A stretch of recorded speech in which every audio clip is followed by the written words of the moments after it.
Thank you. Okay. Hello, welcome back. Thank you, Nathan.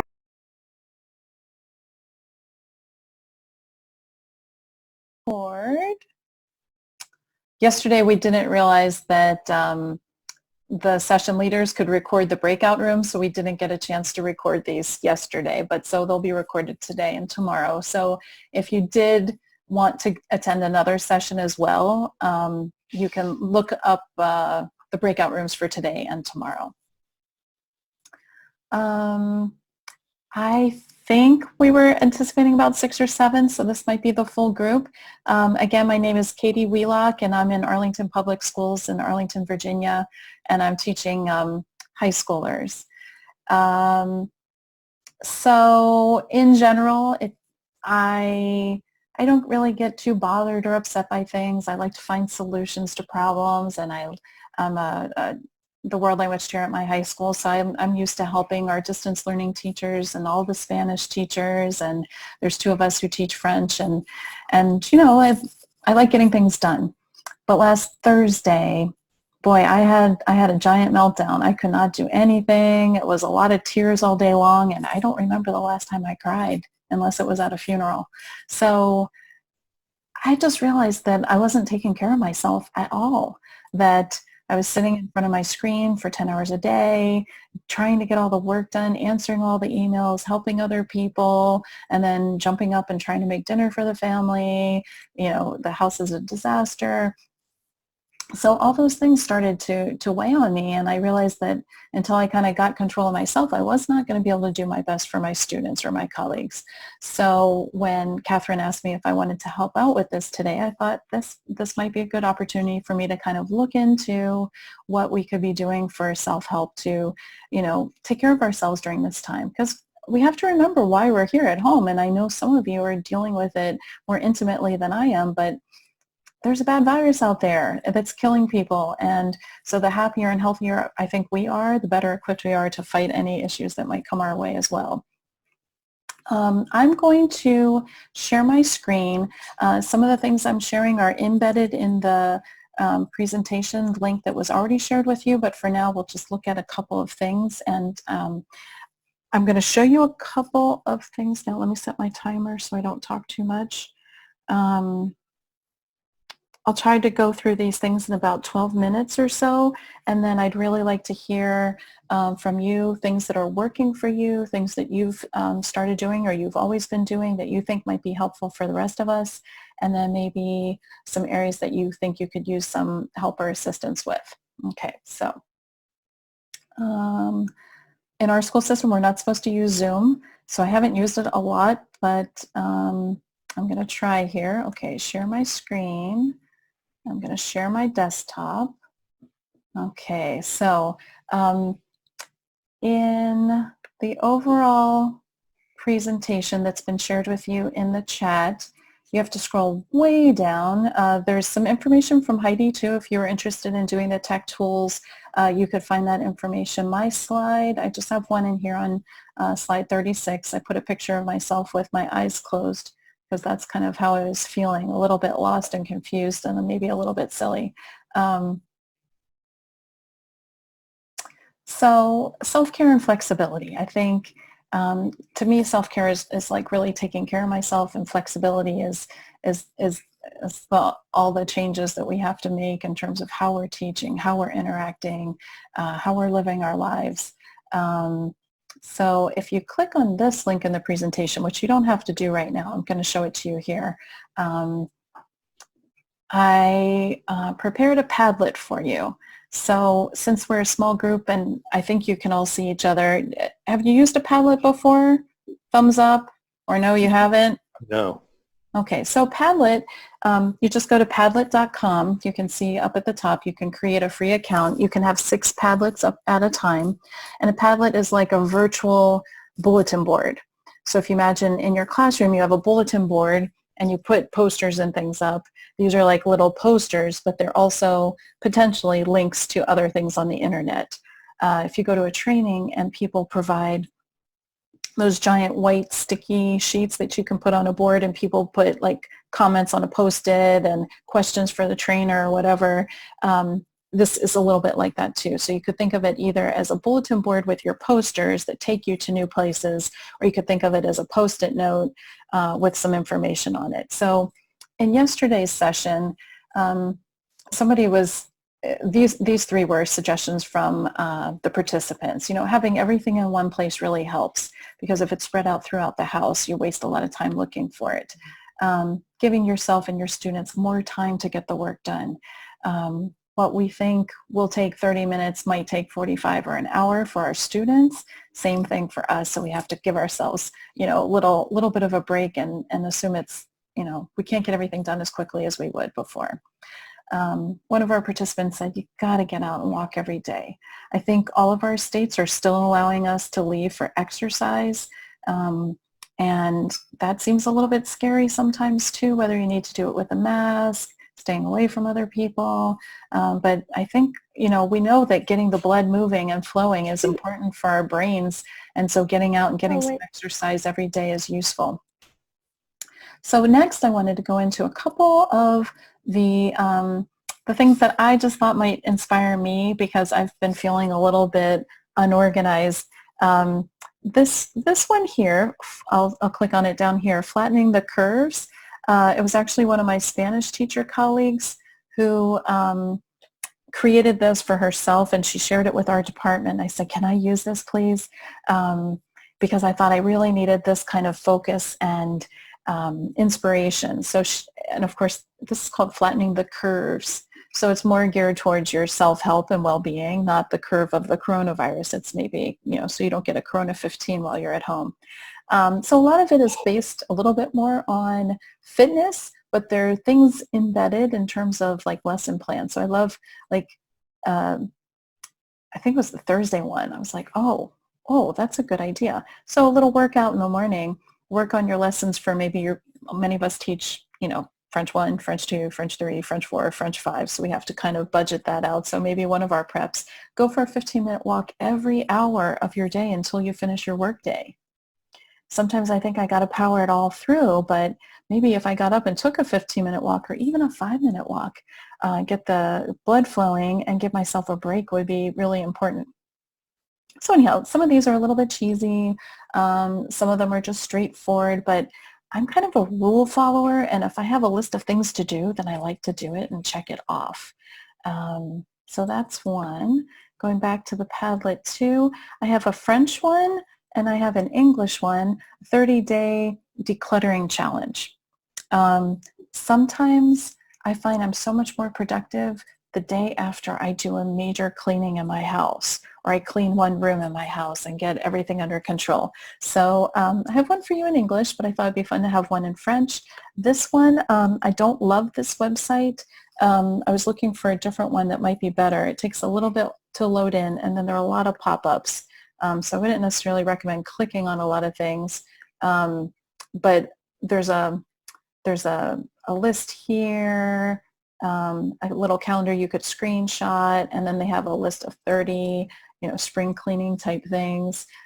This is something that I thought would be useful for me, but I thought, well, what if you're teaching household chores or commands and you have like this list ready to go, and these are things that French people are really doing? That could be kind of fun to share with your students as well.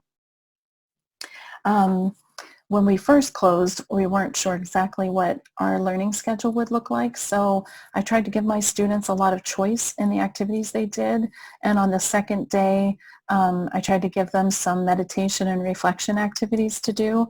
So I think it's better if I unplug my headphones. I'm going to play a little, I'm not going to make us do a 10-minute meditation, but just like 30 seconds of this. Trouvez un endroit calme où vous pourrez vous asseoir et méditer sans distraction.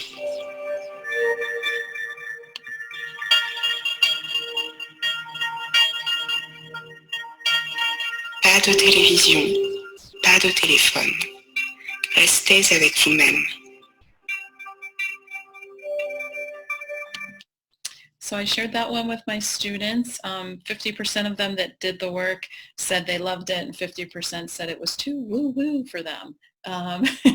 That's a quote from one of my students in English, unfortunately. in contrast to the female voice here, I thought it would be nice to offer some male voices. So I found this link over here, and this one's a little bit more of a motivational type self-affirmation. There are a lot of free ones here that are available. I thought it was kind of a cool site. This is not something I normally do, so I'm not the person like, I always do this kind of thing. No, I never do this kind of thing. But I also thought for my students it would be interesting. So you can search in the free library by French if you want to do it in French. And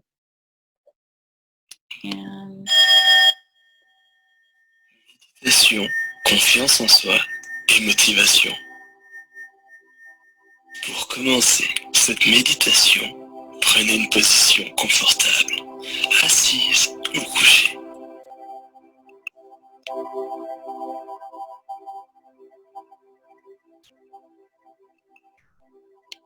And then he goes on with a lot of like self-affirmation type things to think about and to tell yourself. Again, a lot of imperatif. Might be a little bit above the level of, beginners, but it still might be calming. For some of them, they said it was very stressful to not understand all the French and then to try to kind of focus on the meditation. And then some people who said they've always hated doing these kinds of things, mindfulness in the class, said they kind of liked it. And I think it was because they didn't get the French as much. So it kind of, they just kind of let go, like, oh, I don't understand everything. It's okay. Back to the Padlet. I wanted to look for a different kind of accent too. So we had the woman, we had the man, and this one, he's from Quebec.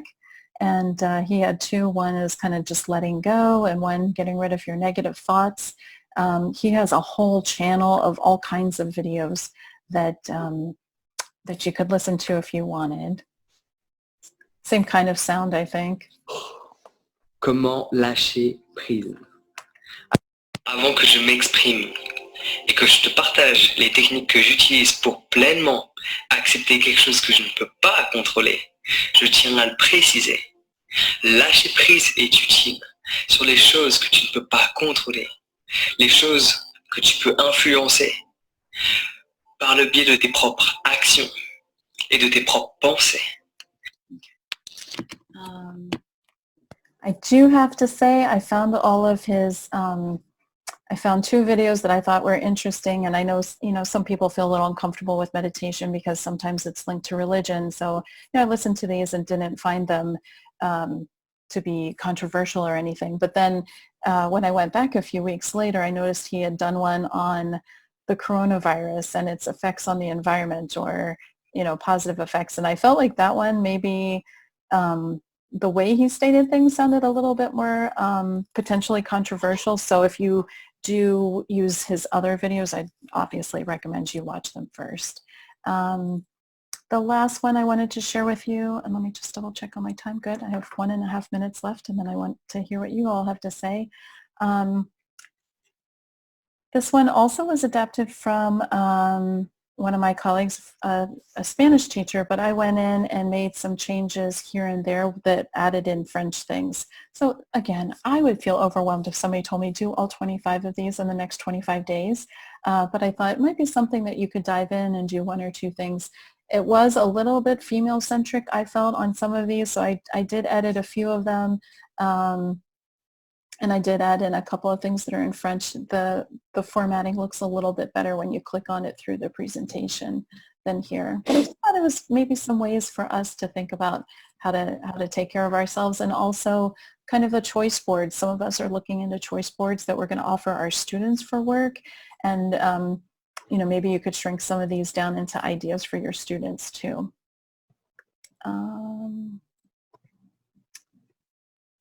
So those were the big things that I wanted to be able to share with you, but I really need and welcome what you all might have to share. I think we probably have another 8 to 10 minutes. So I noticed that some of you in the comments were saying that you felt very alone, being the only French teacher, one of only one or two, and isolated from your other colleagues, that some of the self-care you might do at home by yourself, but also I think part of self-care is knowing when you need that connection with other people too, and whether it's a Zoom or a breakout room or a telephone call, to make sure we're doing those things as well. So do any of you want to jump in with challenges or success stories in terms of self-care or flexibility?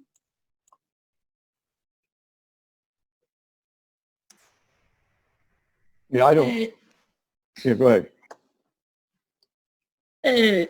I feel so good to listen to you, Kate, because I've been going through exactly the same thing. Sitting on this chair from 8 a.m., sometimes 8 p.m. When I was going to school, I was complaining that it was too much. Now I feel like I can live. And this has been for the last 2 weeks. So I really feel the same.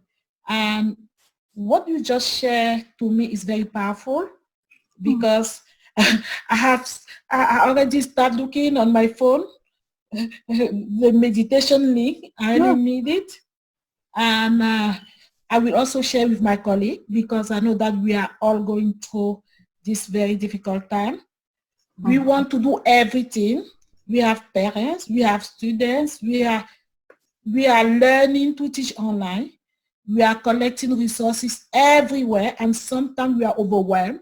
We don't even know what to do with all what we have. So I think it's a very powerful, and I wish any of us learn from this. We really need to take care of ourselves. Thank you. I'm really glad to hear that that will hopefully make a difference. One thing that I was thinking about, if you haven't used Padlet before, you'll all have access to this. So in the bottom right-hand corner, there's this plus symbol, and when you click on that, it will pop open another tile. So the tile popped up over here, and if, wait a minute, I'm going to say Paul's idea. Okay, and then Paul was going to talk next. Maybe you have something that you would add, and you can give it a title, or you can write something here. If you had a link to suggest, then we can add the link. And once you hit return, then it's up there on the bulletin board. If you change your mind and say you don't like it, you can delete it. And if you try some of these out and you like them, you can give them a heart and, you know, say that you like them. Okay, so Paul, did you want to share something?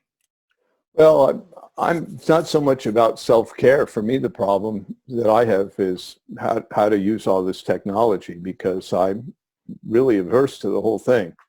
And I don't use it in my teaching at school, other than to, you know, I use Canvas reasonably well to post assignments, but I don't know how the tech mechanism works. And I've created a test on Canvas, and you know, I don't know what the students see or how it all follows through. So when they have questions for me, I don't really know how to respond.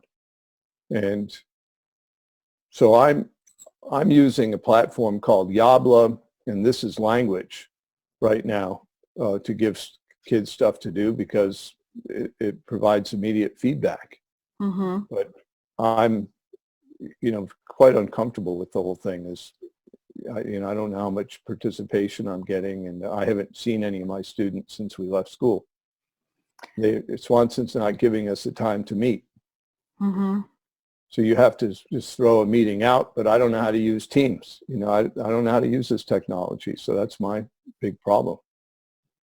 Paul and I are in the same school system, so Paul, I'm going to give you some links to places that will help explain some things on Canvas and for the MS Teams that maybe your ITC isn't sharing. So I'll send some things your way.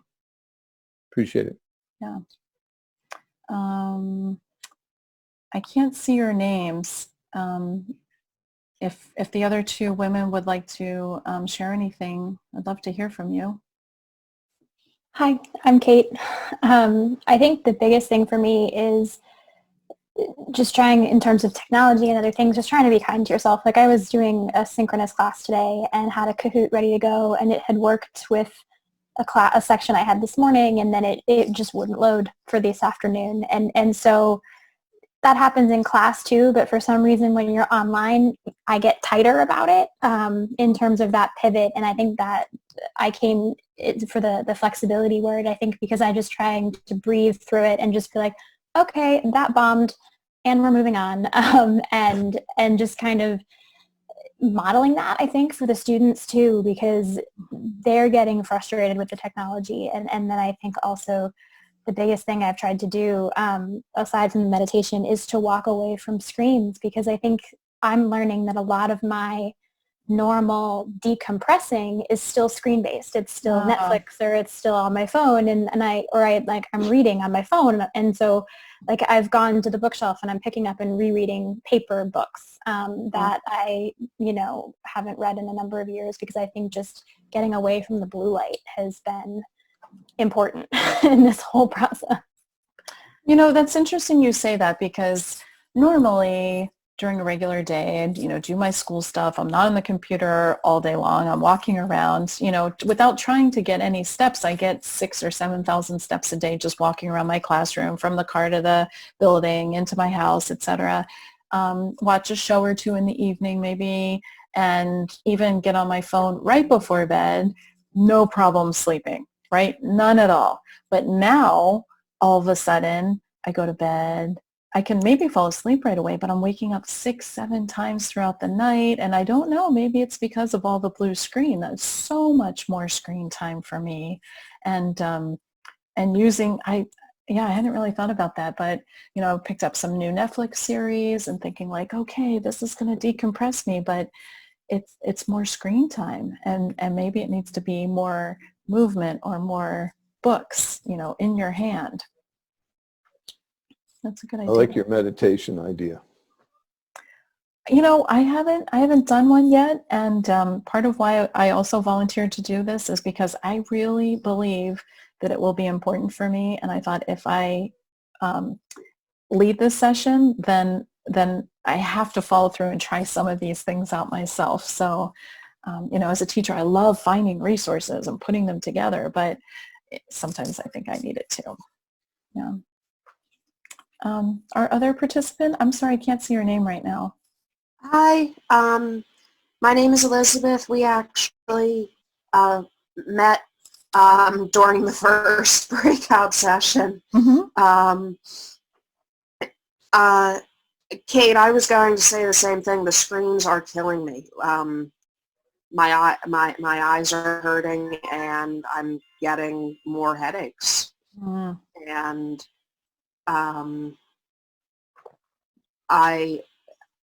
it might be dangerous to go outside, but I need to go and exercise for an hour. That's pretty much what's keeping me alive.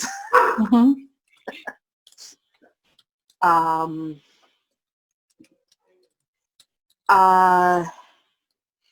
Yeah, I think the problem is just like, particularly with the emails, like my work day can now be 24/7 because the kids can send an email at 3 a.m. and it's so I go to sleep. I've answered all of my emails. I feel like I've accomplished something. I wake up in the morning. I'm already behind because the kids were sending these emails all through the night. Yeah. Because they're not sleeping at night anymore. Sorry. That's okay, Elizabeth. Thank you for sharing. They're going to send us back to the main room in 37 seconds, but we have one last participant. I'm sorry we didn't get to hear your voice. I don't know your name. You have curly hair and maybe a vest on. Hello, everybody. Hi. So if you take your mouse and you scroll over the little video squares on the right side of your screen, you should be able to see everybody's name. Yeah, and the view I'm in, I can't, but that's okay. You cannot. Oh, it's a pity because I can see everybody else's name.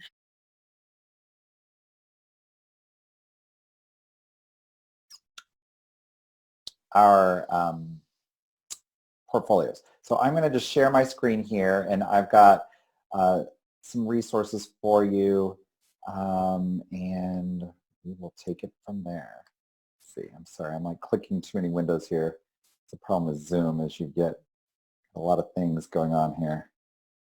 All right, so as I had said, I am an elementary school teacher. However, I have taught middle, high school, and post-secondary French as well. So I'm going to just walk you through some slides here.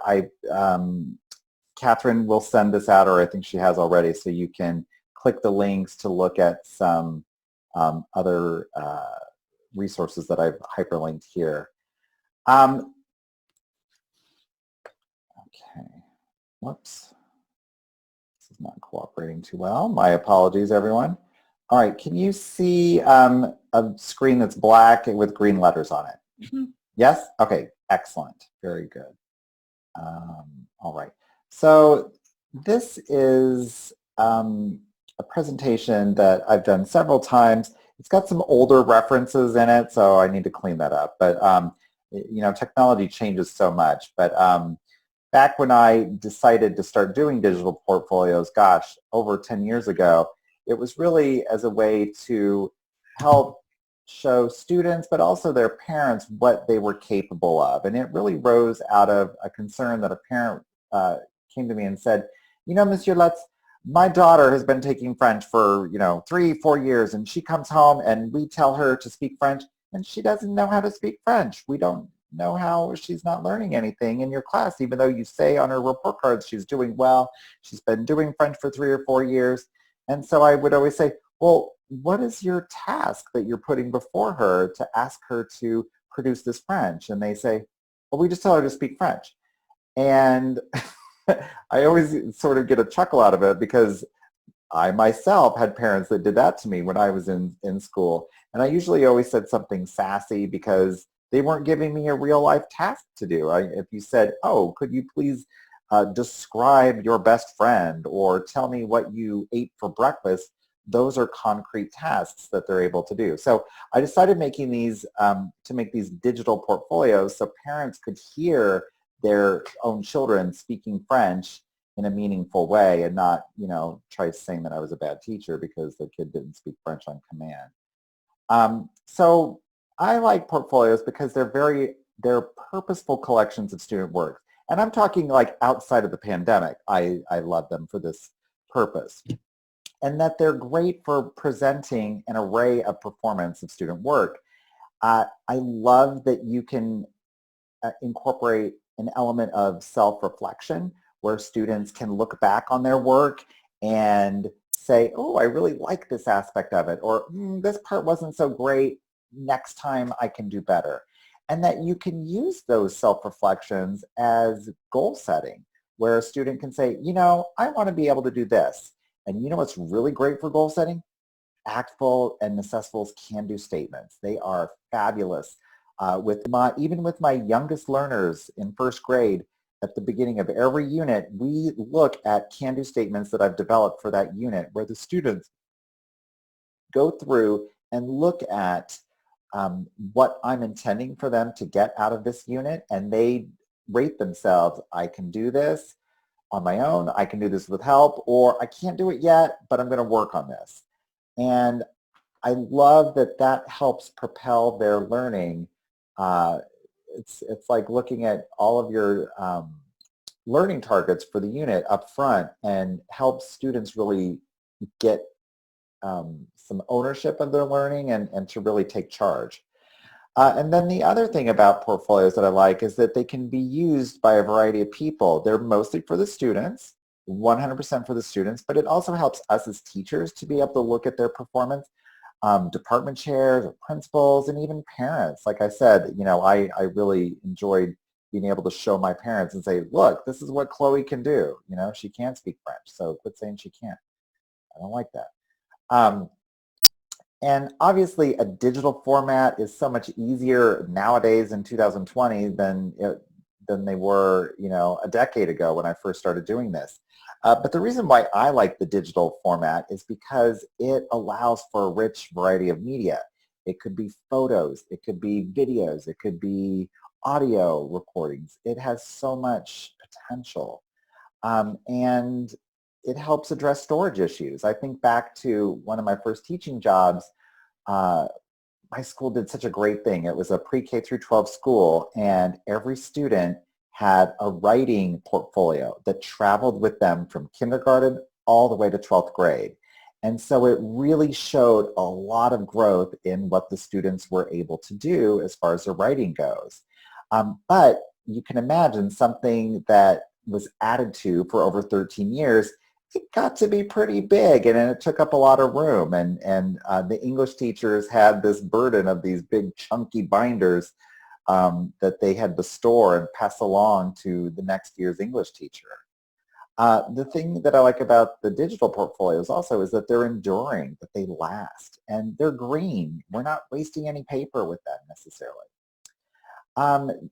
I love that they're accessible, they're portable, and it really shows students' creativity. They're permanent. I've got recordings I'm going to show you in a little bit that go back, I don't even know how long. I think these kids are in college now, and they're like 4 in them. And it really helps leverage a student's 21st century skills. There are some challenges. If you don't have universal accessibility to technology, that could be a challenge. One thing that I do with my youngest learners who don't have access to technology is I do the archiving of the work for them, and then as they get older, then they're able to sort of take charge of it.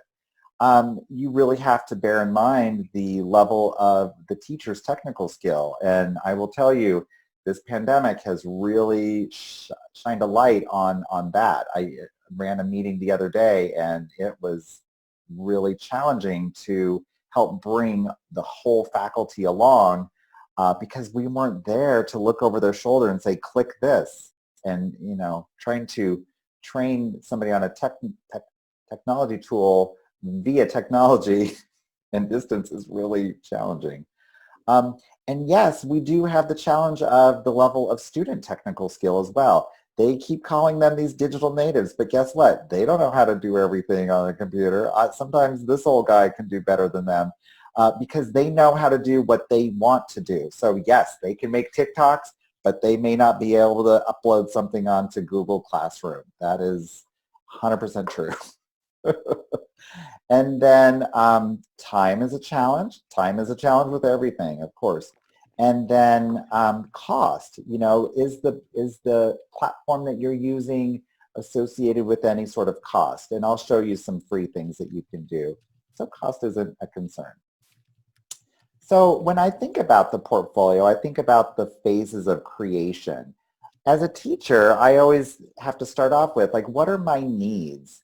And then decide on the format. Am I deciding on the format, or is the student deciding on the format? And then students will develop material. They will then collect artifacts, put them into the portfolio, and then that gives them a chance to stand back and reflect and evaluate their own work, and it gives me a chance to evaluate their work as well. And then the final step would be to set future goals for future learning. Maybe giving a chance to students to redo an artifact if you deemed that that was you know, a necessary thing. Oops. All right. So there are so many different platforms that you can use. There's Evernote, VoiceThread, Google Docs, Edmodo, Wikis, Glogster, Haiku, all sorts of blogging tools. You can use a network folder. You can go old school and use an external hard drive or flash drive. And I'm going to show you Seesaw, which is a new tool. It is free. There is a more deluxe version that you can buy or that your district can buy. But the basic one is really good, and kids as young as 5 can upload things on their own. And my school so I've been using Seesaw for many years, but my school just bought the sort of school-wide version, which has a few more bells and whistles. And my students have never used Seesaw at home until this week. And I didn't even assign this thing to my first graders, and they were turning things in on Seesaw. So they figured it out on their own. And I'm like, you know, people were a little stressed saying, how are the kids going to learn it? This looks very, no, first graders figured it out on their own and turned in things without even being asked. So yay, 7-year-olds. Now, when you think about what goes into a portfolio, the sky is really the limit.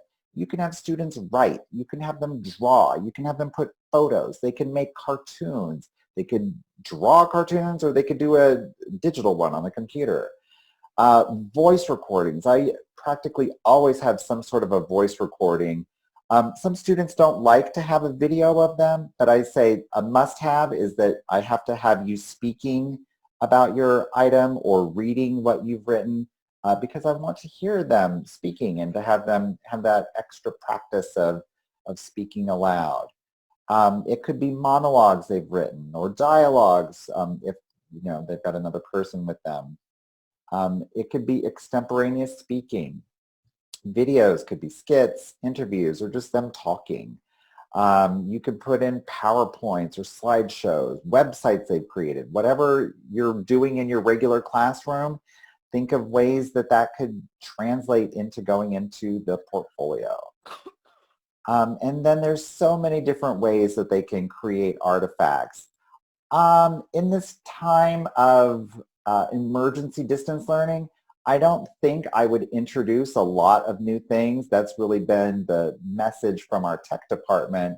And you would think, oh, the tech people, they really want to go all out with new tech, but they really want to keep things streamlined and simple and to have students doing and using the tools that they already are familiar with, that are ones that are part of your school's regular practice. Maybe down the road, since it looks like we're in the long run, once they get comfortable with this modality, then maybe introduce something new. But I wouldn't go, and I will confess, one school year I had a lot of summer PD about all kinds of new tech tools, and I was like killing my fifth graders. They every couple of days I was giving them something new, and they were like, which one is this again? They were really confused. So if you're rolling out new technology, make sure that you're not doing too much at once, and that you're really giving them time to learn it before moving on to a new, bigger, better thing. So my advice is just keep it simple and really work with things that they already know, things that you already know, and keep it chill. So I'll be interested to know what types of things you all are doing when we get to like a time to chat. All right, so I'm going to skip those two things and show you. Let me see if I can get this to play. So this was done, so this girl is in college now, so I'm feeling really old. So this is by a student of mine who was in 5th grade at the time that she made this. So this is a painting that she made outside of class, and then brought it in, and we photographed it and then made an audio recording. Sally, je m'appelle Sophie, j'ai 10 ans. Mon animal de compagnie est un serpent. Elle s'appelle Monty. Il mange des souris. Elle adore manger des souris. Monty est chouette.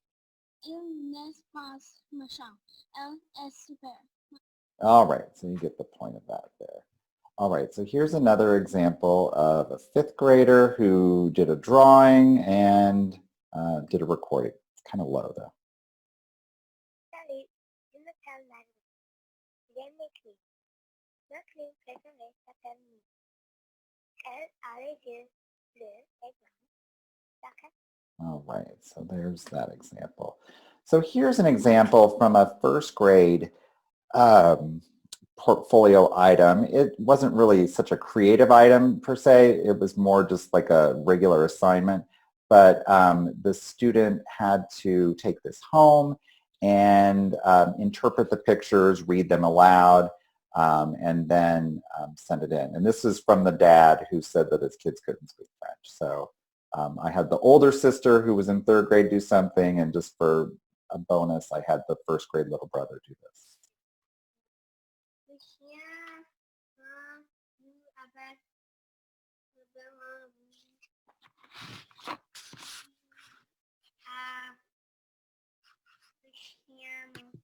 So that's, and those were images that we had used in class. And that was his 1st year of French. Now here's a, oh my gosh, he was in pre-K at the time of this. Can you turn these up a little, please? Moi, ça va bien. Et toi? Ça va bien, mal, comme ci, comme ça? Excellent. Merci. All right. So that was just a short little video that we took in class one day in pre-K. All right. So I had mentioned reflection was a really important step to use in the process here. And I love this quote from John Dewey that says, "We do not learn from experience, but we learn from reflecting on experience." And I think having that moment of reflection for our students is so important because it just sort of completes that whole loop of what they have been doing in class. If we just do experience, experience, experience without giving that chance for them to reflect, they're missing out on an important thing. They're not going to reflect on their own either necessarily, so you need to give them the chance and really model for them how to do that. So evaluation is really what drove me to pitch this to Catherine for talking with you all today. And there's so many different ways that we can evaluate. I think in this, special circumstance of emergency learning, we have to be nimble, we have to be flexible, take direction from your school or your district if they're saying that, and I've heard a myriad of things of, nobody can do worse than what they were doing already, or we're going to just do pass-fail, or we're just going to give holistic feedback to them instead of letter grades, whatever, your paradigm is, and I'm sure if I asked all of you what your direction is, you'd all have a different answer because we've never had to do this before, so it's, we're all sort of figuring it out, and it's really interesting, the diversity of ways that we're coming up with our solutions. But it's, keep all of those sort of directives that you have in mind as you are, evaluating your students. So I wanted to show you some tools that I've used with them. I've used a self-evaluation tool. I've done this in English. You could do this in the target language with your students if you wanted to, where you have them sort of go through and answer questions. I usually do this as a homework assignment. Guess what? They're all home now. So, but I didn't want it to take away from using the target language in class. So that's why it was done as a homework assignment.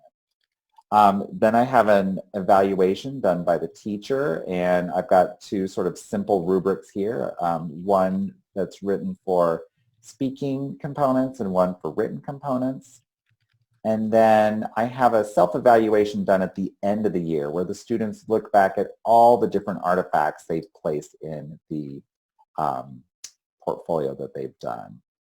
Here's a total portfolio rubric that a teacher can use for evaluating at the end of the year. And I had mentioned goal setting as an important thing. I love using the necessable, actable, can-do statements as a way for the students to set goals that they can look ahead at what they may need to be able to learn, and maybe even see some examples of student work that has been done previously by your other students. So I had mentioned Seesaw as a tool that I like to use, and it's so easy. I had said earlier that 5-year-olds can do this. I had my first graders figure out and submit some things to me. So Seesaw is billed as two things. One is a learning journal, which is a way that you can push work out to your students and do that work in a digital environment. And then it's also a portfolio where they can do work, whether it be like a computer type assignment or something analog, like on a piece of paper that they've drawn, but that they can upload a photo to their portfolio. It's so versatile. It could be used on a variety of devices. It could be on a desktop, a Chromebook, a phone, an iPad, Kindles, everything. And just to show you the simplicity of it, once they log in, and they can use a QR code to log in, there's no, you can use your Google login if that's how your school rolls. But to upload something, all you do is tap the green button, and it gives you the option to put in a photo, a video, a drawing, something from your camera roll that you've already taken. You can add a file like a Google, something from the Google suite, like a Google Doc or a Google slideshow, or a link to a website. It's really got a lot of things. So I wanted to show you a few examples of my kiddos' work here. So this is a first grader, and it's just a really short thing. Ah, bonjour Mara, quel âge as-tu? J'ai 7 ans. Okay, so that was first week of first grade French where they just had to say their age. So nothing super, high level there, but it's just, a way for me to sort of catch a snapshot of where they are the first week of school. Here is another first grade assignment. This was when we were in class, obviously.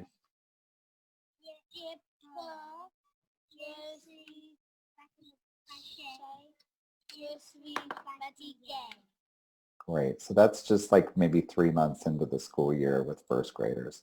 So here's one from a second grader that I got yesterday.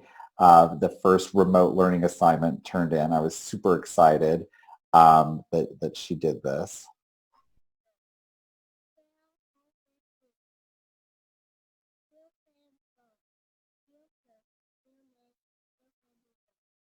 Okay, again, just a really simple thing, but just, part of the previous task that they had done was watch a song on YouTube that had all these weather patterns in it. And then for reinforcement, they needed to write the word. They could color it if they wanted to, and then do a voice recording of it. Here is a longer one. This is a third grader. They'd been learning about Francophone countries. Every girl in the class had a country they were assigned. They had to write a speech talking about the flag. And then they do a recording of it in class, and then they perform this memorized speech for the high school. Bonjour, je m'appelle Ivo. Voici le drapeau de Burkina Faso. Il est rouge, vert et jaune. La ville capitale de Burkina Faso est Ouagadougou. Burkina Faso dans l'Afrique. Merci, au revoir. She doesn't really come up for air, does she? Here's a fourth grade example of a student who took a photograph of a place in her community, wrote a speech about it, and then read the speech on Seesaw. Bonjour, je m'appelle Mila. Voici la poste à Chatham. À la poste, je ramasse mon courrier. J'aime la poste. So these are mostly spoken artifacts. You can definitely do written ones on Seesaw, and there's lots and lots of opportunity for different things. As I said, it's really versatile. If you know any of these apps or have your students do anything in these apps, they can create it in that app and then upload it to Seesaw. And I just wanted to show you the interface of Seesaw. So let me get out of this slideshow here for a second, and I will hop into my Seesaw. And what's great is you can leave feedback directly on the artifact. It can be a written note. It can be an audio note. You can send it back to the student if they need to redo what they've done. And there's also like a skills checklist that you can input where you can rate the student on how well they did. So let's pull up one of my little second graders from yesterday. Oops. And it's super easy to toggle in between classes, although my computer's a little fried right now from having so many things open. So here's my friend Chelsea from yesterday who uploaded a photo. She didn't do the video or audio recording. Took the picture sideways. We've got to norm that a little bit here, but you can see underneath it, I liked it. I can put a written comment or I can do a verbal comment. Bonjour Chelsea. Merci beaucoup. This is really nicely done. Thank you very much for turning it in. It looks great. The spelling is great and your handwriting is beautiful as always. Have a nice weekend. Au revoir. Merci. Whoops, don't want to play that for you again. And then I had mentioned you can also do these skills. So here is the skills thing. So I just have ones for presentational speaking and presentational writing currently uploaded, but I'm rethinking how I want to have the skills on there. But then there's like a rating system where you can rate it, 1 to 5 or 1 to 4, 1 to 3, whatever you choose as being interesting. So Catherine is calling us back in just a few seconds. So I'm sorry I didn't leave you any time for questions. However, my contact information is in the slideshow, so feel free to reach out. You can send me an email and I'd be happy to answer any questions for you. And we might have questions at the end.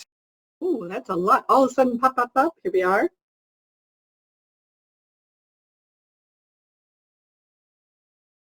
Hey guys! All right, come on in. Why don't I have a record button? That's weird. Oh, because I'm already recording. There we go. All right, you guys can unmute while people are coming in and chat. It's okay. We'll let everyone get in here. So you can unmute, say hi. It's all good. Hello, greetings. Bonjour tout le monde. Bonjour. Bonjour. All right, we'll give everyone like a minute to get zoomed in. C'est bon d'avoir l'opportunité de parler Okay. en français. Mute yourself. We're getting lots of feedback, and that goes on the recording. So, okay, still getting feedback from someone. So if everyone can just mute yourselves, just hit your phone. Okay, still get some. There we go. Now we should be good. We'll see if there's any more coming in. We still could get some people coming in. But I'm going to put the chat up so I can chat to you guys as well. Awesome. All right, so tech tools. So I'm going to share a little what has been working in my room, like in my classroom. And like I said in my breakout group, I've been online since March 11th. Though it's been a gradual transition for us, and actually we're still kind of transitioning in a way. Because we started off, the first week was basically do nothing. It was chill. Then we went into kids could do optional activities, just like through what they already knew how to do. Then we transitioned into doing review activities, which I did a really awesome choice board with lots of tech tools for them. They loved it. I loved it. Then we transitioned, now we're into new content. So I'm using HyperDocs, and I don't know if you guys are familiar with those. Yes, no, if you want to give me like thumbs up, thumbs down, MCA, or like so-so. You guys want to give me some little in-betweens. Okay, so some of you are, some of you aren't. So I'm actually going to share my screen, and I'll show you some things that are working. So just give me 1 second, and hopefully this is going to work. There we go. Awesome. You guys should be seeing my screen right now. Minimize that so I don't have to see my face talking. And I'll show you 2 different styles of them. You can either do them as a Google Doc, or you can do them as a Google slide. So if it's a slide, it's HyperSlides. And I'll open, which one do I want? I'll do my level 2. It's pretty good. Oops, that's not it. That's the wrong one. That's the slide version. Okay, so these are HyperDocs. We'll go with the slides first. So this is this week and next week, because this week we just started on Wednesday, so it's kind of short. But they get a checklist at the start. And I can share these templates out with you guys, like I don't mind. And then we just start with, this is a fun little YouTube video. It's really cute. On directions. Then to kind of let them explore a little bit about what we were talking about. Let's see. We have a little fun YouTube song, and then we have a GimKit, which I'm going to show you. If you don't know GimKit, oh my gosh, you have to use GimKit for engagement. Then they have This is Language, which they love this site. Super way to engage your students. You get then more This is Language, because they really like that. A Quizlet. We have a Hypersheet, a little guided practice. Then this one we're using Flipgrid. Let me see, what does it need? It wants something from us. Yes, I will gladly, and if you guys can just email me, that way I see some of you are asking me for the HyperSlides. If you guys can just email me, and I'll put my email in the chat. That way I can just share them over from my Google, and that would be really easy to do. But I'll put that in the chat for you all. So there's my email. And you all probably saw that. There we go. All right. So it's there for you, and I will happily share these out. This time, I know it says it's a quiz, but it was basically my seeing, do they understand the material? And then we do a little reflection. And then at the end, we do a little wrap up where I gave them a game, pronunciation practice game. It's really fun. And then they have a little 4 scenario activity. So it's one layout. Other layout, we could do it, you could do it as a doc form, which is the exact same, engage, explore, explore, explain, apply, share, reflect, and extend. So same deal. You just link everything in one document, and it's all kind of variety of activities. Some are practice-based, some aren't. Some are more project-y. It all depends. So this is, oh, I see in the chat, Cynthia wants to know, is this for 1 week or 1 day? So the way we're structuring your hyperdocs, this runs from the 15th of April through the 24th in my division, because we are only allowed to, the students may only work 30 minutes per day per subject. So this takes them, usually each step is about 30 minutes or so, give or take. So they're quite a lot to plan for. Yeah. And the nice thing is in my division, Loudoun County, where I teach, is a very large district. So we're actually one of the largest in the state of Virginia. So we actually have French curriculum team. So we plan we're making the hyperdocs for the county. And then we share them out to the rest of the teachers, and then they can personalize. We say these are the non-negotiables that must stay on your hyperdoc. But then we give them options of, you can change this. You could try this tool. You could use this if you can't use that. Like, we give them some choice within it, but then tell them these are the activities you must have. So that's a little bit about how they work, and I'm happy to share them with you all. So let me go to my slide deck, this is in our shared group slide deck, so I just have to scroll to my part. Okay, there we go. So what I created for us, and especially for those of you, if you have things that are working really well, I have here a shared Google Sheet that you are welcome to add into. So you can just open it. And then you can put things that are working for you, or if you've done something with your kids that they've really liked since we've been online, you can share that idea. You can also, if you have questions about a tool that you're not sure of, you are welcome to put questions in there, and I will go through this weekend and I will happily answer all your questions. So you can share project ideas, maybe a tool that you're using, something you want to know about, and this will remain live and up, so please share it. And you can share it out with your friends. It's open to everyone. Yes, and I see Rita asked a question about the hyperdocs and what I do. There's a cool trick on Google Classroom that you can actually go in and see when the kids open the hyperdoc, how much they're engaging in it. It's a pretty cool little trick. So I was able to see that, yes, Johnny got in at like 8 in the morning, and then I could kind of see where he was working on it. So that's kind of cool. That's the link I just put in the chat to the shared Google Sheet. It's also on the Google slide presentation, but there you guys go. And Heidi, I guess my question is, it sounded like you give them about 2 weeks to do this, or a week and a half.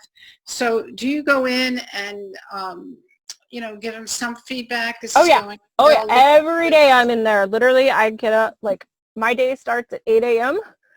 I am on my computer. We have live office hours, so the kids can do Google Meet with me. I can answer questions one-on-one. I am allowed to do one-on-ones as long as they have a parent present. But what I tell the kids to do is find one of your friends. As long as there's 2 of you, I don't have to have your mom and dad. I find little workarounds with the system all the time. And that's another thing that is extremely time consuming. We give them things to do, and then to go in there and see. And then it's like when I have all the levels, and then I use Flipgrid a lot, and I love Flipgrid. But now I'm going in there and making sure I'm giving them video feedback, also making sure I find my quiet place in the house to do the feedback, so I don't have Zoom bombing from family or the dog or everything else. And like my friends and I were talking, like my department today, we're spending more time working now than we do when we're in the classroom on it all. Like we don't stop. Like I don't stop at all. Oh, I see Cynthia just shared she only had 5 out of 15 use the Flipgrid. Oh, I'm sorry. That's very sad. I will show you guys what worked with my Flipgrid to really get engagement. I'm going to... Well, I don't know if the kids don't know how to use the technology or they're choosing not to. I had some kids that made videos without their face because they didn't want to do that, which is fine. I mean, I don't care, but you know, only to have 5 out of 15, and I was trying to do a little 5-point quiz, but I couldn't do that. So I feel like I need to survey my kids and make sure that they... Yeah, I would... You know, or see if they have the capability. Maybe it's they're not getting Wi-Fi. Or they don't have enough data. Like, I've asked them, like, one of mine I found out her Chromebook was broken. So that's why she hadn't been engaging. So I sent her up with our tech department to find out how can she get her Chromebook replaced because it's a school-issued Chromebook. So that was, like, I would do a check-in with them first, and that's how I start every lesson with mine. I use Pear Deck. And they have this awesome social and emotional wellness template that one of the questions is, like, how are you feeling? It's like a stress level check, and the kids can mark, like, where they are, how stressed they're feeling. Another one I've used is they ask the kid, like, you can ask them to share, like, what's filling your bucket and what is draining your bucket. So it's like, what's one positive thing in your life? What's one negative? And I have them do it in target language. And I've learned a lot of interesting things about my kids. Like, joy is that they share, like, one of my kids is learning how to bind books at home now. So I'm like, that's pretty cool. Others have told me that they've started cooking and doing French cooking, which I was like, oh, that makes me super happy. I wanted to be like, you can send some food my way. I would love to eat some, but it's like, I think the more personal we make it, the better. So that was leading me to my Flipgrid, and I'm trying to find that grid because now I have so many grids, they go everywhere. There it is. Yeah, and Heidi, I have a question. I had a hard time transitioning from Flipgrid in the classroom when I was there with the students doing it online. And I did see your webinar last week, and I was going to send you, or 2 weeks ago, an email about that. But you're having a hard time, like, getting it to do what again, Rita? Sorry, I was looking at the chat. To doing the online, totally online, rather than being in the classroom when I'm there. Yeah. Like, what I would say, like, with my kids, I would just literally, but maybe my kids are just special. I don't know. They just do better than I have. Yeah. And this is my first year at this school too. I guess I should phrase it because the past 11 years I was at a whole other school. I mean, it's a big difference for me now being at this school where Loudoun is one of the most affluent counties in the state of Virginia, and the school I was at before was probably one of the lowest in terms of that. Most of my kids in my old school were free reduced lunch, and I know if I was still there, I'd be struggling to see the engagement, but here it's like these children crave it. Okay. I am high school, so I have levels, right now I have levels 2 through AP. Next year I'll have 1 through AP. And I get middle schoolers coming over, which excites me a little bit. But what we did, I'm going to open this one up. This is my friend and I. He teaches in a whole nother district, in a whole nother county. And we decided a fun way to engage the kids. We decided, let's gamify our class. So we did what's called le Flipgrid mystérieux, so mystery Flipgrid. And what we asked the kids to do is, I'm going to just show you like the top of it, and he created this. So what we did was we told them first you have to, you're going to introduce yourself, tell us your name, your age, and describe yourself. Then you had to pick 2 other kids and greet them. So they do that first part. Then they were to go and start asking, once you've done that, once you've picked your kids, we asked them to ask a yes or no question in French, like trying to figure out where you're from. So it's like, are you east of the Mississippi River? Like, do you live east of the Mississippi River? Do you live west of the Mississippi River? Are you in a state? Does your state have a lot of mountains? Is it cold in your state? Like different kind of easy questions that they could be asking to try to figure it out geographically. Like, is there a major sports team in your city? Like, is your city, like, do you live in a big city? Do you live in a small city? Things like that. And I mean, these kids, like, my kids have been so engaged with it. Mine ended up figuring it out. So I'm a little proud that, yes, we won. Not that it was competition, but I mean, you can see here there's 229 videos, and it's been viewed 6,269 times, which equals 21.2 hours of engagement, so 21 hours of children speaking in French. Pretty awesome. And if anyone wants the templates we've used, I can share those as well. They're just on my other Google Drive. Okay, let me flop to this side, yes. All right, other tech tools that have been working, like for upper levels, this one I really like, and I just learned of this website. So it's parlefrançais.org. It is so cool, and it's free. So if you've never seen this site, I had never seen it till this week on Monday. I watched a webinar with, it was actually 2 Spanish teachers that introduced this to me. And what this one does is you can choose, like if you go to the info for teachers, you can pick out specifically what the prompt is, or you can let it pick a random prompt for your students. So you have interpersonal practice simulated just like the AP exam, or you have presentational. So I'm going to click it, and then you'll see what it does. Oh, what's it mad at? Okay.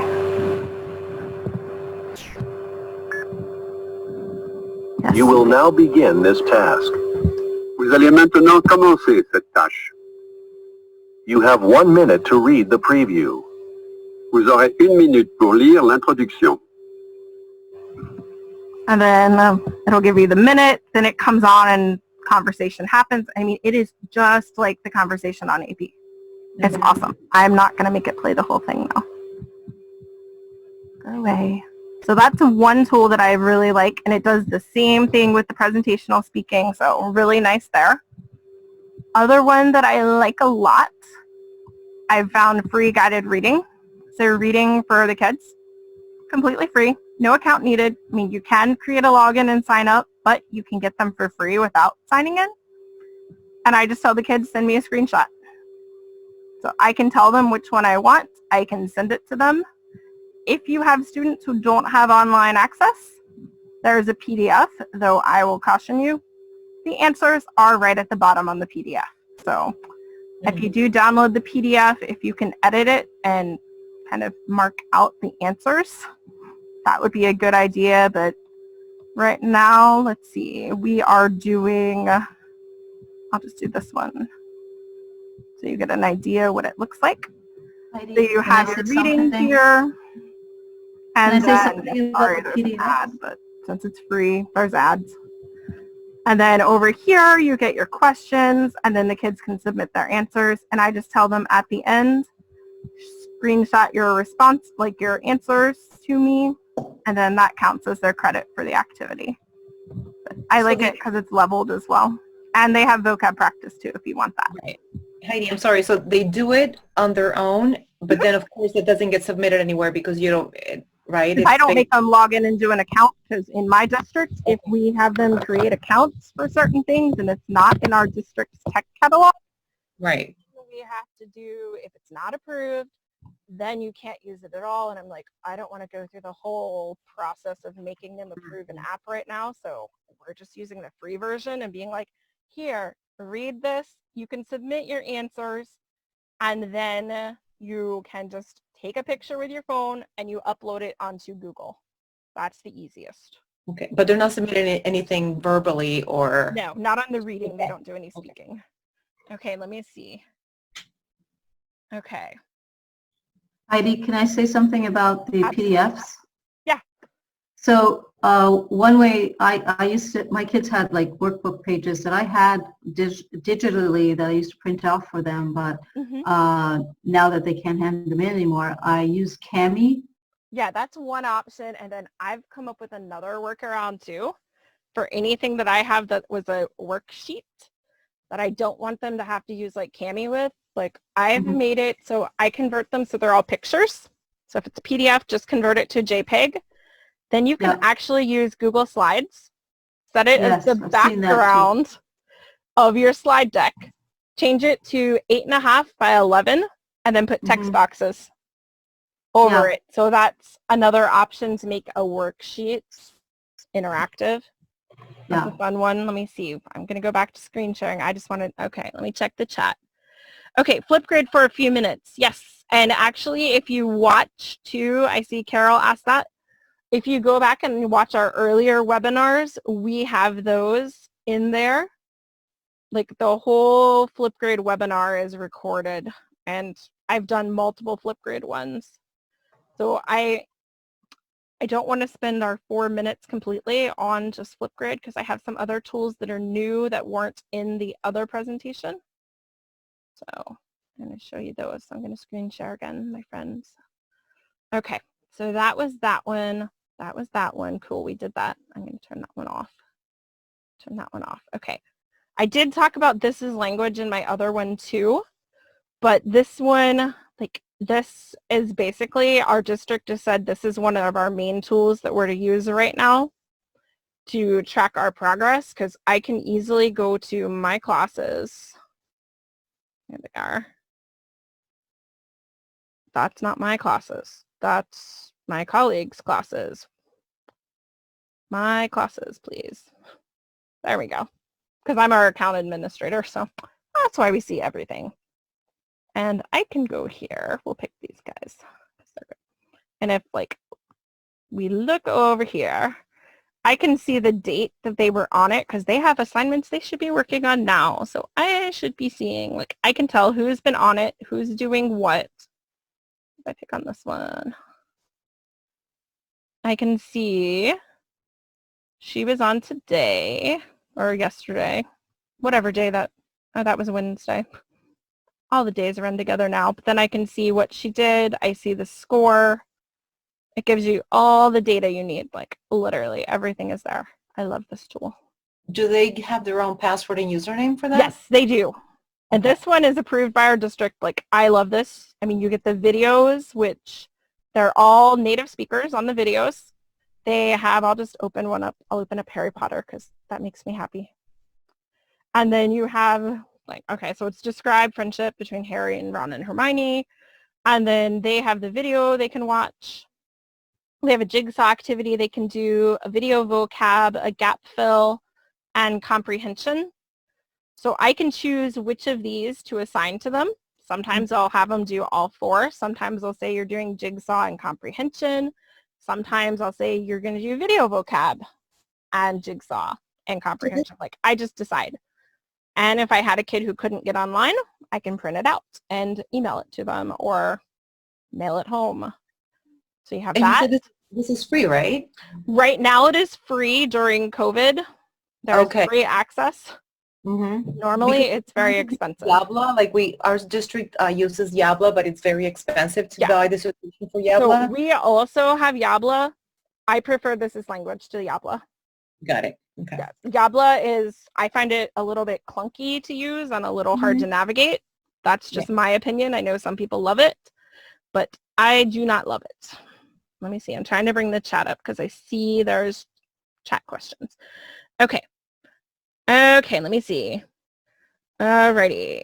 If you're, okay, let me just make sure I'm not missing anyone's questions. Okay, is there any way to have students record dialogues with each other given the fact that they are separated physically? So what I suggest for that, like, you could do it through Flipgrid where one kid restarts it and then you have to wait for the other kid to reply. There's nothing that I've found really well that will let them record unless they would go and do, and I'm just thinking off the top of my head now because it's going to send us back in 42 seconds. I would say, yeah, Pear Deck is free now too. I see that in the chat. Other thing is you could have the two kids do like a Google Meet or a FaceTime and record it. So that would be an easy workaround. Thank you, Nathan. You're welcome. Yes, nice therapy. Yeah, feels good. We could have all talked with our people probably for an hour, and I know Heidi especially for all day, right? And she's very popular for those things. I know she's doing other webinars. I've done other webinars. for technology. If you really, really need help, I've been offering some consulting time online. Okay. Meaning that you can go up to my picture, like I'll do a one-on-one with you for half an hour. Just you ask me questions for technology. There's a picture of me somewhere, and it just says collaborate with Catherine. I'll set that up for next week. I had to get through all of these. This week was really busy, and we have one more webinar tomorrow, so we're really excited. But hopefully, Conversation Room 2 was a little bit more focused on the things that you're interested in. You know, the AP teachers, I kind of probably bummed everybody out with my sad stories, but it is a challenge. But I know that Justin sounded like they had awesome ideas, and Katie, I already feel just calm listening. So Katie has a link to her stuff. I thought I put it on there, Katie. Slide 36. Okay, but I had put it right here too. Yep, what we'll do is, this is all of Heidi's stuff, so if you want to look through Heidi's like suggestions for technology, okay. This is Nathan's work that he did with his younger students with asynchronous and synchronous, live and not live. Well, we're all live, but he uses Seesaw. I use Seesaw. It's a great tool. He's got some examples if you want to look at those. Heidi's up there. Okay, so this is slide 34, and you have the link to a beautiful Padlet that that Katie made. You want to talk about it just real quick, Katie? Sure. Some of these things are in French and some are in English. Some of them are guided meditations or positive affirmations, letting go.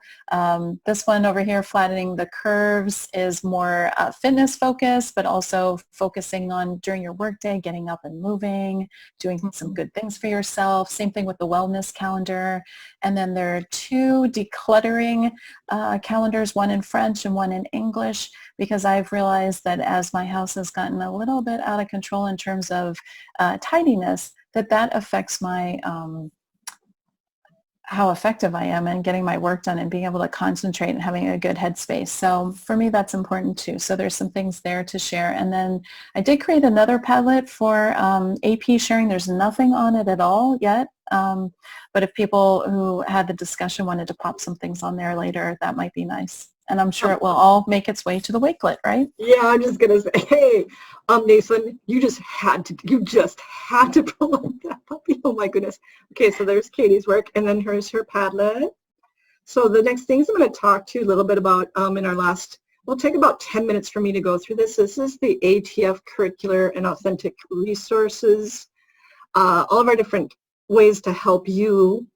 You need a lot of help just feeling better and being okay with your students in their worlds. But I just want to let you know that the AATF has been gathering resources and actual activities so that you don't have to spend the amount of time looking for things to put out to your students. So the first one I'm going to show you is Wakelet. And there's a whole, I think I've got 2 or 3 slides on Wakelet. Those are towards the end. We have this wonderful list that I've been starting because Wakelet is a lot like Pinterest, except that it's more sane. It definitely has a definite flow to it. So when you click on the AATF French Wakelet, we have a whole bunch of resources, for example, for the 2020 exam that teachers have been sharing, mostly on the AP French Facebook site. But the problem with Facebook, you can't really organize things. So here's cultural comparison resources. Okay, some people shared their stuff. And then there's topics, there's cultural comparisons, there's all this practice that other teachers, especially Christina from California, has been sharing. And then we've got the conversation resources. So if you're an AP teacher, you can click on any of those and they're open to share. This is by Deanna Sheffer. A, she's an AATF rep. B, she's one of the AP writers or something. She's pretty AP goddess. If that was not important to you, you could look at something like Jeux, Activités Ludiques, et chaîne YouTube. This is a great place that we've been trying to put stuff together. Like, if you can't have your students do their workbooks, here are other things that you could have them do. And we try to, explain what ages they're for, but you can adapt almost anything. So one teacher's been sharing her digital escape games. What a beautiful thing to do, right? And then there's Brain Prop, which is free right now, okay? L'Ami, ici Radio-Canada Jeunesse, wonderful website. There's all sorts of like games and videos for the kids to play. They even have a Des Petits. So if you've got little kids, you want to throw that out to them. They're appropriate. Gully, there's Buwa et Kuala, so much fun. Little kid stuff, older kid stuff. There's Activité Manuelle Bricolage, if you want to send these to your parents and have them do stuff, handy activities. And then there's one that I really like is the chaîne YouTube for les enfants. So just things that you can send your students to get that sort of input that they need, that you can't be there for, and so you can send them these websites. Okay, you click on it, you'll get the link. Let me go back to the Wakelet to show you a couple more that we have. And while I'm using Wakelet, it's as easy as Facebook to post on. And I've given you a tutorial right here on how to add. If you want to give us stuff, you're going to click on one of these links. If you just want to, you're going to click on this where it says collaboration. It'll allow you to add material. If you just want to grab things, because that's what we mostly want to do is grab. There is a nice one for listening activities that are already made. So this one is, it has 3 sections to it, interactive listening activities. So like if you're using Edpuzzle or Fluent Key, TeachVid, all of these wonderful tools that are available, since so many of them are for free right now. And then these are podcasts that you can send your kids because, hey, you know, podcasts for like 2 or 3 minutes, that's a lot of great stuff. This Teresa Torgoff, she's been doing a lot for adding things to her playlists. Okay. So many things for you to look at. And then if you really want to get down into it, there are the choice boards that other teachers have made. So why bother recreating the wheel when the choice board has been created for you? You can add which level it is, but again, you can always adapt any activity. Some of them are kind of fancy, like the one that was shared on French Teachers in the U.S. I bet all of you saw this one. Okay, where this is Teresa. She adapted it from someone. And she's got just everything set for the kids to do. Bam, bam, bam. It's right in a row. That's one way to look at a choice board. The other one was from Nathalie Rush. And she's got some like five French a day. So she gives 5 activities the kids can do and they just click on them. Why bother searching when it's already been shared by another teacher, right? Okay, so look at how many. There's Rebecca. She's our AATF. She's an AATF member and the actual Teacher of the Year. She's sharing her stuff. Leslie Graham is doing in all languages, so if you're a coordinator for languages, that's available for you. It's super easy to adapt for French. That one is, it's really good. Yeah. So many people are sharing their things, and you can just tell yourself, I don't have to spend all day making it. It's already been shared. And now you don't have to look through all the AATF posts, Facebook posts. It's right in a row and you can just scroll down and you don't have to worry about the search terms. It's already organized. I get really passionate about this, you can tell. The other things, like if you want to do stuff for La Francophonie or reading, there's lots of reading resources. There's free books available. There's BD available.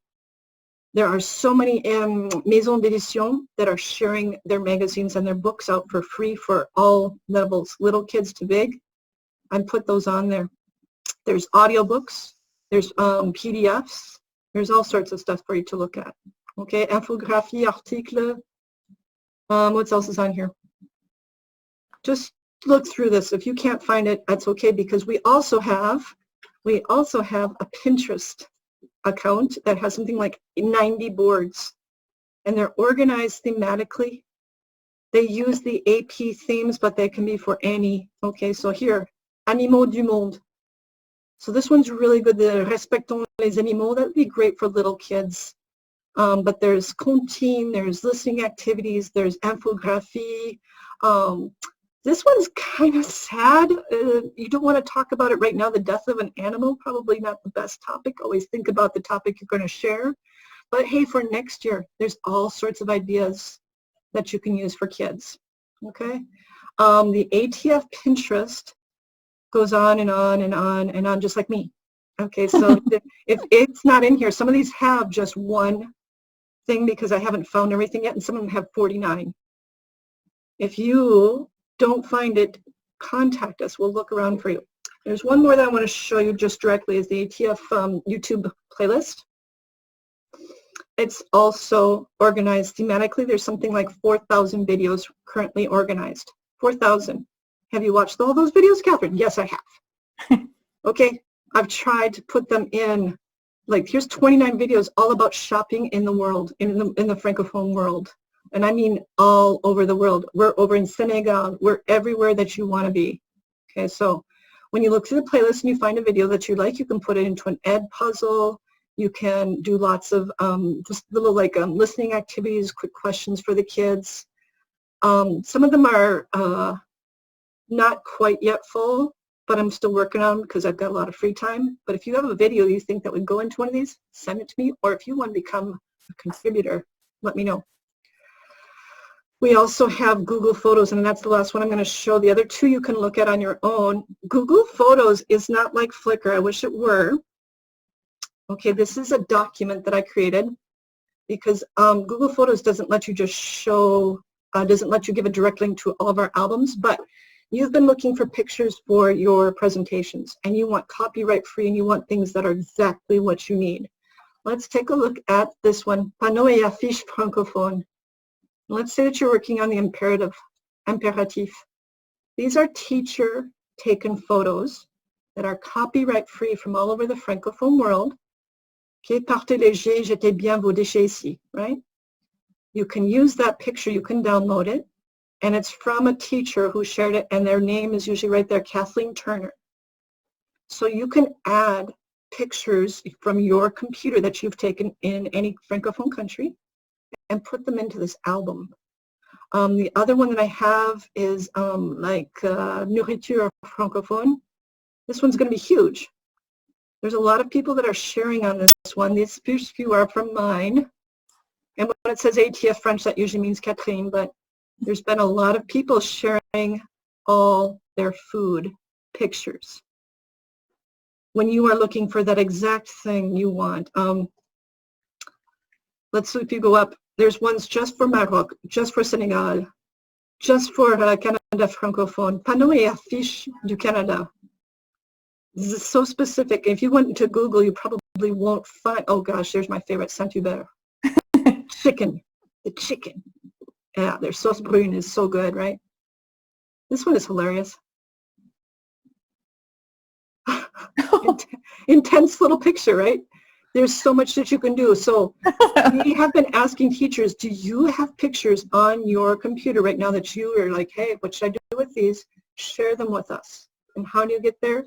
The little link right down here, it says Google Photos. Okay, so you can share or you can grab or you can do both. Okay. The Wakelet tutorial is there. There's some also ideas like what you can do for writing and speaking or having your students practice vocabulary. Okay, and then the Pinterest kind of give you some ideas like what you can do with those, all those resources. YouTube, like things you can do with our YouTube list.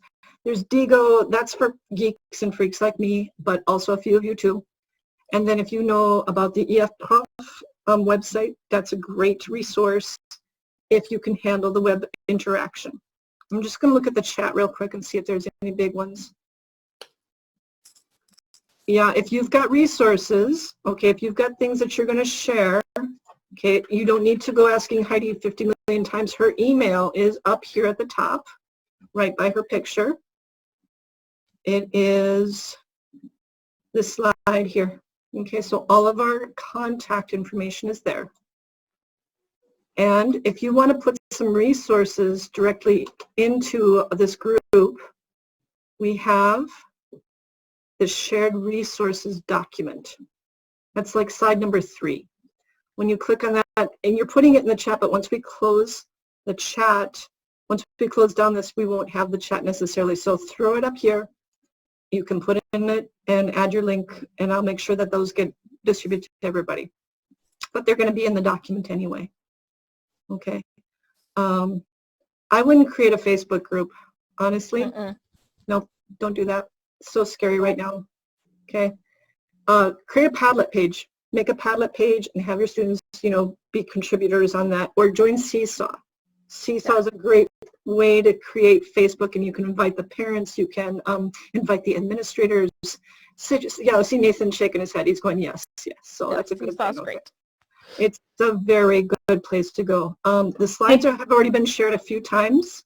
So just to remind everybody, like if they scroll up in the chat to the Samantha Curry just posted it most recently. If you just highlight that and then pop that into a window, you'll have the slides there, right? Plus, I'll send this out again, and you did get an email from me before the webinar started with that in there. Okay. Okay, so there's many ways, and it will be on the AATF Facebook page, and it will be on the AATF website. So when you're on the main AATF page, I'm pointing to it like you can all just see my screen, right? It says learn more. And here are the past webinars. And those are from March. And then we're going to have the April ones. And when you click on it, it says shared Google Doc. Okay, so that you can see the previous one, and then you'll see this one. It'll probably be by next Tuesday because we have to edit the videos and get everything all together. See, there it is right there, FrenchTeachers.org.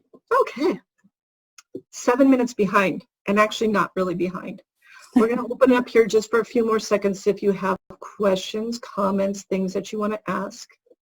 The slides have been shared. Okay, a new message. Merci. Well, Samantha, thank you.